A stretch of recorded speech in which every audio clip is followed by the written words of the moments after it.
บายดีเด้อมื้อนี้สิมาเชียร์น้องเพิ่นร้องเพลงเนาะก็ติดตามนำกันพี่น้องมันสิเป็นจังไดก็รับชมนำกันเด้อวงก็ประมาณนี้เนาะบรรยากาศอยู่สารวันเด้ออยู่สารวันทุกคนเนาะบรรยากาศก็สิประมาณนี้เนาะสิรุ่นน้องเพิ่นสิมาประกวดร้องเพลงว่าซั่นเนาะสิได้หรือบ่ได้ก็ติดตามนำกันเด้อเชียร์ซอยกันเด้อพี่น้องเด้อแล้วก็อย่าลืมแชร์ซอยน้องเพิ่นเด้อน้องแก้วสมพรเนาะทุกคนเนาะประมาณนี้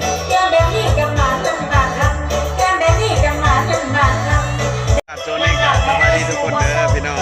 อยู่สารวัตรก็สิประมาณนี้เนาะติดตามน้องเพิ่นยังบ่ทันมาทุกคนเนาะยังบ่ทันมาแต่เราทุกคนประมาณนี้ทุกคนติดตามกันตอนนี้เราก็กำลังสิไปเบิ่งน้องเพิ่นเด้อพี่น้องเด้อติดตามกันเนาะนี่ก็สิประมาณนี้บรรยากาศเขากำลังเปิดเลยทุกคนเนาะมาสมกันเด้อ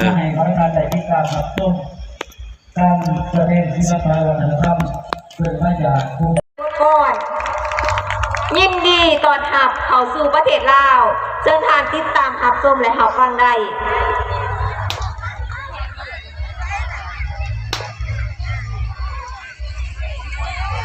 โอ้อย่าล้มเด้อลูกเอ้ย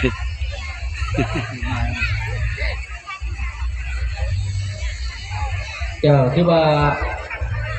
ปัจจุบันนี้น้องคณะศิลปะก็ได้ปรากฏตัวขึ้นสู่ด้านหน้าเวทีเพื่อเป็นการแสดงดอกบทฟ้อนให้ประธานได้ติดตามรับชมกันเนาะ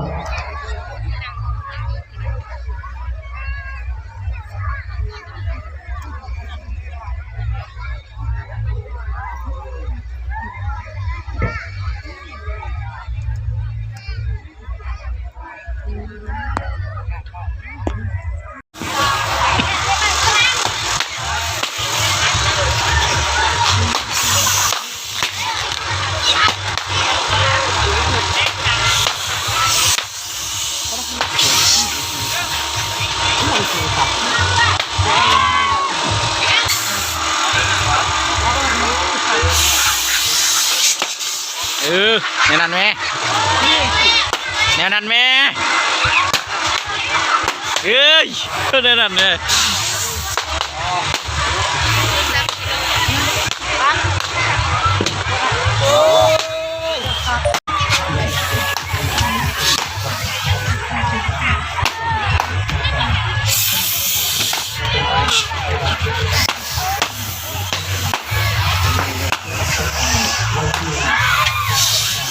โอ้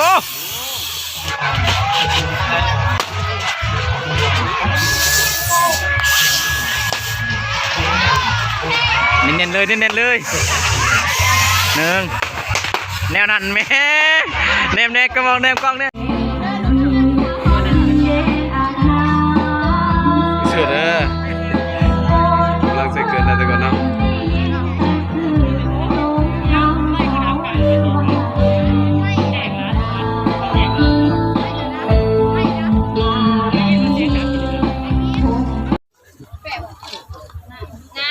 อันนี้ที่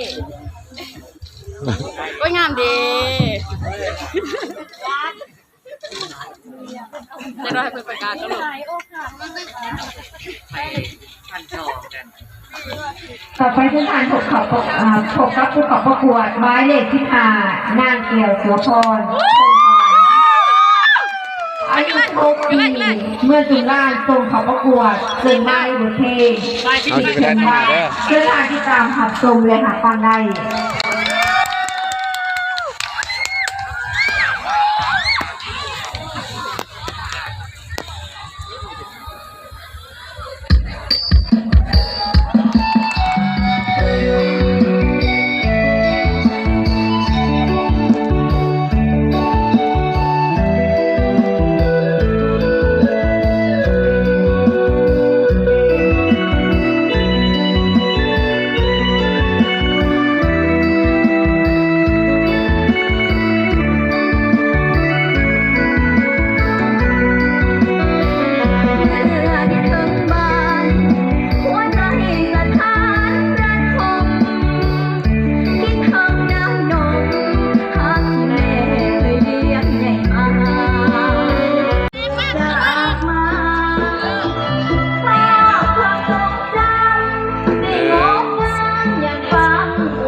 เอาน้องเพิ่นสิประกวดเด้อนี่ประมาณนี้เนาะสิได้หรือบ่ได้ก็ติดตามนำกันทุกคนเนาะประมาณนี้บรรยากาศ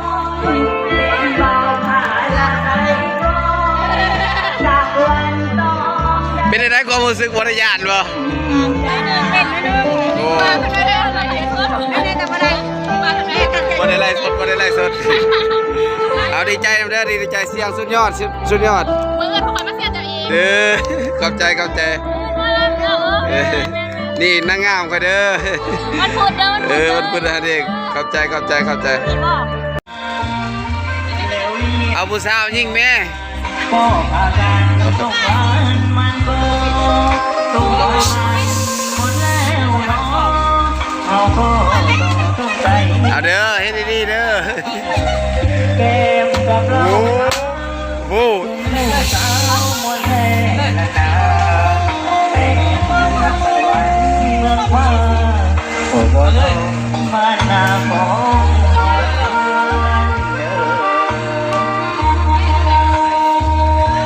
ยิงนะแม่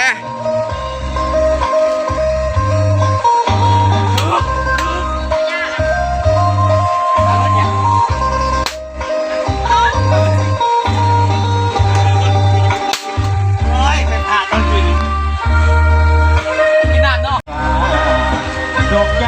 แค่น้องบ้านนา เอาละแม่ แหลกมาได้เขียนแค่น้องใจก็ไม่แย่ โอ้ แพ้จนว่า โอ้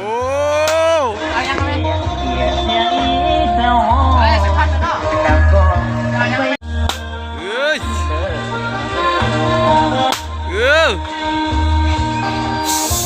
ว้าวสุดยอดตอนนี้กำลังสิยิงปุ๊บเป้า1เดียนเลย2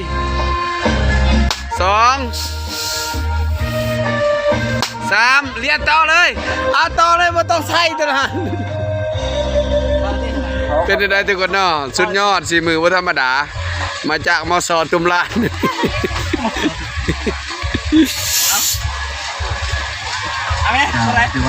ขอเชิญทางคณะกรรมการตัดสินคะแนนขึ้นสู่ด้านหลัง นิดนึงเด้อทุกคน แล้วก็ขอเชิญทั้งอันการนำกันสูงของแปลงเด้อเบื้องหลังเนาะการนำกันสูงของแปลงและก็การนำกันสูงของเมืองเนาะที่มาร่วมในงานขึ้นสู่ด้านหน้าเวที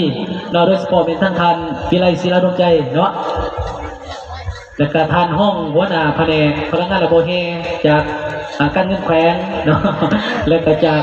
อันแผนกสาขาแขวง น้องมาทีนึงเด้อ และก็ได้รับผักส่วนเนาะขึ้นสู่ด้านหน้าเวทีจากวิทยาลัยคู่แขวงเนาะขึ้นสู่